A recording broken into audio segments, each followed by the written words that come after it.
আসন্ন 2025-এ বিহার বিধানসভা নির্বাচনে এনডিএ সমর্থিত জেডিইউ ও বিজেপি, ইন্ডিয়া ব্লক সমর্থিত আরজেডি ও কংগ্রেস এবং 2024-এ গঠিত জেএসইউপি ক্ষমতা দখলের লক্ষ্যে মাঠে নেমে পড়েছে। কে এগিয়ে কে পিছিয়ে জানুন এই ভিডিওতে। তার আগে চলুন দেখে নিই লরিয়া কেন্দ্রে 2020 বিধানসভা ও 2024 লোকসভার ফলাফল কি ছিল।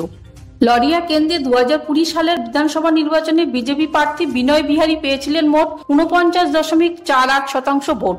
আরজেডি প্রার্থী শুম্ভ তিওয়ারি পেয়েছিলেন 31.06% ভোট। আর বিএসপি প্রার্থী রণকৌশল প্রতাপ সিং পেয়েছিলেন 11.12% ভোট। দেখা যাচ্ছে 2020 সালের নির্বাচন লরিয়া বিধানসভা কেন্দ্র থেকে বড় ব্যবধানে জয়ী হন বিজেপি প্রার্থী বিনয় বিহারী।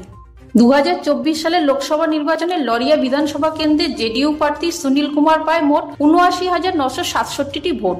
আরজেডি প্রার্থী দীপক যাদব পায় 60,594টি ভোট। অন্যদিকে বিএসপি প্রার্থী দুর্গেশ সিং চৌহান পায় 2,260টি ভোট। ফলে বলা যায় লরিয়া বিধানসভা কেন্দ্রে 2024 লোকসভা নির্বাচনে জেডিইউ প্রার্থী সুনীল কুমার ভালো ব্যবধানে এগিয়ে রয়েছে। এবার দেখে নেওয়া যাক লরিয়া বিধানসভা কেন্দ্রে 2025 সালের সম্ভাব্য ভোটের ফলাফল নিয়ে সমীক্ষক সংস্থার রিপোর্ট অনুযায়ী এনডিএ সমর্থিত বিজেপি পেতে পারে 46.82% ভোট, ইন্ডিয়া ব্লক সমর্থিত আরজেডি পেতে পারে 30.32% ভোট, জেএসইউপি পেতে পারে 6.43% ভোট আর নোটা পেতে পারে 2.33% ভোট। সেক্ষেত্রে বিজেপি ও আরজেডির ভোট কিছুটা কমতে পারে। যদিও সমীক্ষা অনুযায়ী 2025 সালের লরিয়া বিধানসভা কেন্দ্রে বেশ কিছু ব্যবধানে সম্ভাব্য জয়ী দল হতে পারে বিজেপি।